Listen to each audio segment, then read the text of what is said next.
نحمدہ و نصلی علی نبی کریم فاعوذ باللہ من الشیطان الرجیم بسم اللہ الرحمن الرحیم۔ آج کا درس ماہ شعبان کے حوالے سے ہے، خاص طور پہ 15ویں رات کے حوالے سے، جو کہ اس مہینے میں آتا ہے۔ اس حوالے سے ہم پڑھیں گے اور دیکھیں گے کہ 15ویں شعبان کے حوالے سے کیا بات بیان فرمائی گئی ہے۔ بسم اللہ الرحمن الرحیم۔ ماہ شعبان کی 15ویں رات کو شب برات کہا جاتا ہے۔ شب کے معنی رات اور برات کے معنی بری ہونے اور قطع تعلق کرنے کے ہیں۔ چونکہ اس رات مسلمان توبہ کر کے گناہوں سے قطع تعلق کرتے ہیں اور اللہ تعالیٰ کی رحمت سے بے شمار مسلمان جہنم سے نجات پاتے ہیں، اس لیے اس رات کو شب برات کہتے ہیں۔ اس رات کو لیلۃ المبارکہ یعنی برکت والی رات، لیلۃ الصق یعنی تقسیم امور کی رات، اور لیلۃ الرحمت رحمت نازل ہونے والی رات بھی کہا جاتا ہے۔ جلیل القدر تابعی حضرت عطا بن یسار رضی اللہ تعالی عنہ فرماتے ہیں کہ لیلۃ القدر کے بعد شعبان کی 15ویں شب سے افضل کوئی رات نہیں۔ جس طرح مسلمانوں کے لیے زمین میں 2 عیدیں ہیں، اسی طرح فرشتوں کے لیے آسمان میں 2 عیدیں ہیں، ایک شب برات اور دوسری شب قدر۔ جس طرح مومنوں کی عیدیں عید الفطر اور عید الاضحیٰ ہے، فرشتوں کی عیدیں رات کو اس لیے ہیں کہ وہ رات کو سوتے نہیں جبکہ آدمی سوتے ہیں، اس لیے ان کی عیدیں دن کو ہیں۔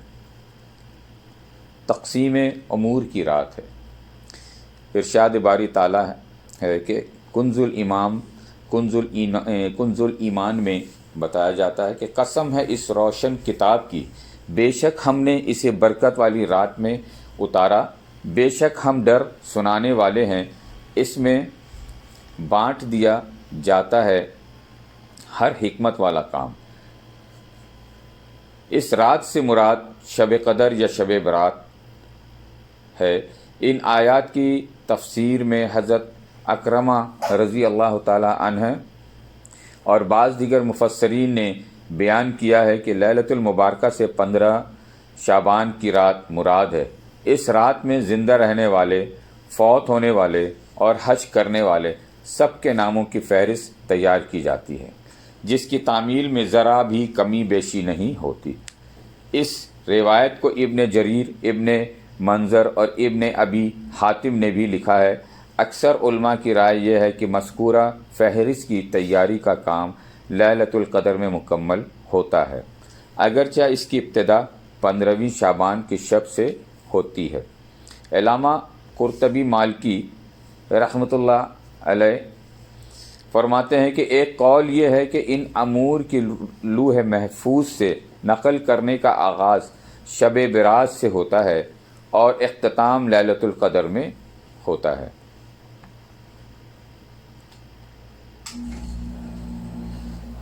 یہاں ایک شبہ یہ پیدا ہوتا ہے کہ یہ امور تو پہلے ہی سے لوح محفوظ میں تحریر ہے، پھر اس شب میں ان کے لکھے جانے کا کیا مطلب ہوا؟ اس کا جواب یہ ہے کہ یہ امور بلا شبہ لوح محفوظ میں تحریر ہے، لیکن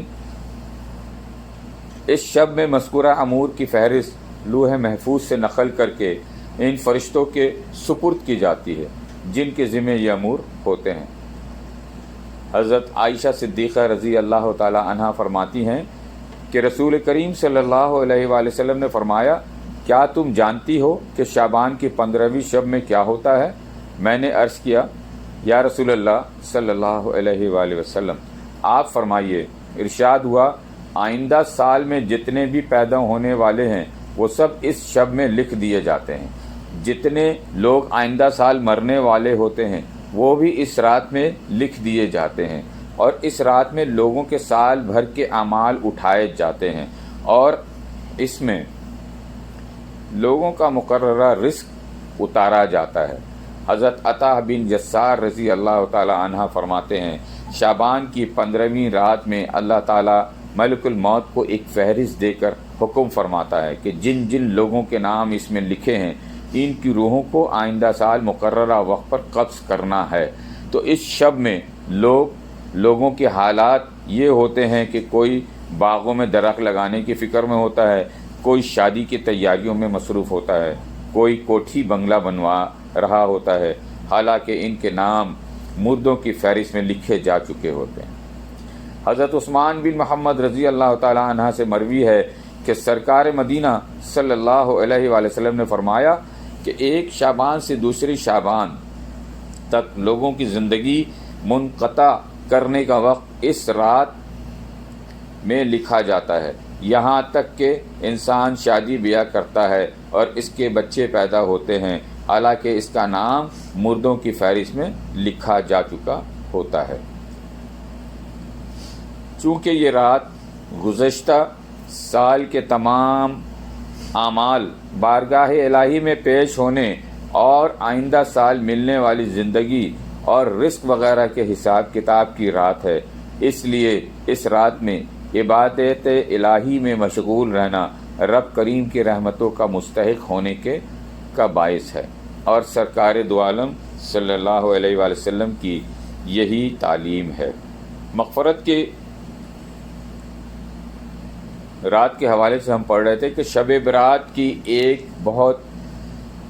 بڑی خصوصیت یہ ہے کہ اس شب میں اللہ تعالیٰ اپنے فضل و کرم سے بے شمار لوگوں کی بخشش فرما دیتا ہے۔